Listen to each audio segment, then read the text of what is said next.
Dana White. It was clear his highest priority was always the health and safety of everyone in our country. The ultimate Trump bootlicker. He's a Trump dictator guy, and he doesn't have any use for unions or fairness or anything else. The ultimate opportunist. So tonight, I stand with Donald Trump. Donald has great business instincts. A man who lies. Let's be very honest about it. No one person and no one place could have anticipated the challenges that COVID would bring. But President Trump has faced all these obstacles head on. He defends the indefensible. He's a deal maker, and he's not a bad guy. He's a very good guy. And has the nerve to proclaim indifference. Whatever your deal is, or whatever I'm not a real... Because he has seen the benefits firsthand. And I'm telling you, since the guy has become president, I've been to the White House 4 times for dinner. And with it comes even more power and connections. There's a lot of people to thank, but let me start with Governor DeSantis. But again, you know. One of the things that I've really tried to do through this whole thing is stay out of politics. Keep that in mind, okay? Because the most recent headline is this: Dana White done with disgusting politics after using UFC to help elect Trump. I want nothing to do with this blank.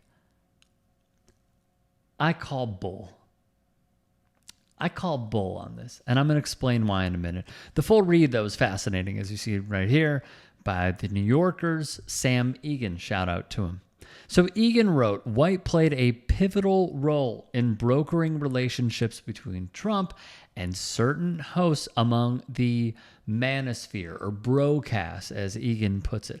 Taylor Luan and his co-host Will Compton, former NFL players who host Barstool's Bussin' with the Boys, Theo Vaughn, a well-known comedian, Aiden Ross, an idiot, Andrew Schultz, popular podcaster and comedian, the Nelk Boys, popular podcasters, and of course, the powerful Joe Rogan Experience. Dana White would explain that the goal was to mobilize members of the younger generation that typically do not vote. Young men, one of the most unreliable demos in United States politics, make up a large part of the UFC's audience. That is so much to take in, but it also reminds me. There is a massive amount of right-wing radicalization that has been occurring, especially in younger male spaces. Everything is completely dominated by right-wing politics. If you're a dude under the age of 30 and you have any hobbies whatsoever, whether it's playing video games, whether it's working out, whether it's, I don't know, listening to like a history podcast or whatever, every single facet of that is just completely dominated by center-right to, I wouldn't say far-right in the same way that it was back in like the 2016 era at the end of like Obama's administration, but like definitely center-right to Trumpian right, like openly Trump right, not like genuinely neo-Nazi. That part is quieted down a little bit, but like they're like 90% of the way there for the most part. And that's it. Everything that they see is right-wing sentiment being expressed by individuals that they find charismatic, thought leaders, influencers that they subscribe to. And I think that that is some of the reason why you see this movement. Back to the write-up. Egan would conclude, the question is whether it's replicable. It's hard to imagine, for instance, young UFC fans flocking to the polls to vote for J.D. Vance in 2028, Donald Trump's running mate. White, for his part, told me that he's done helping with presidential campaigns. Trump is a friend, but the rest of the GOP may be on their own. And here's that quote from Dana White. I'm never effing doing this again. I want nothing to do with this blank. It's gross. It's disgusting. I want nothing to do with politics. Okay. There's a lot here. We also don't have to go back too far. When Dana White went on RG3's podcast, who sat there going,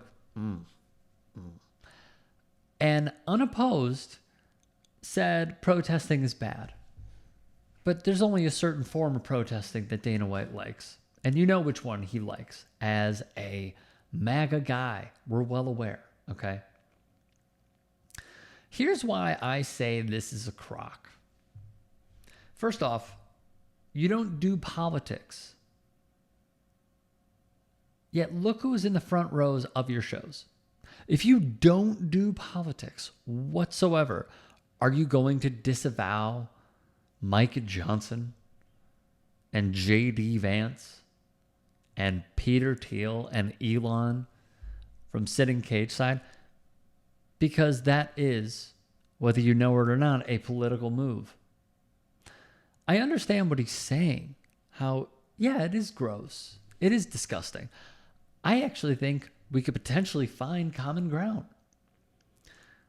However, to say that you are done with politics when you have gone out of your way to praise leaders of other nations, when you've gone on to praise elected representatives in this country, you've shouted out Ron DeSantis, and some detractors will say, well, that was during COVID.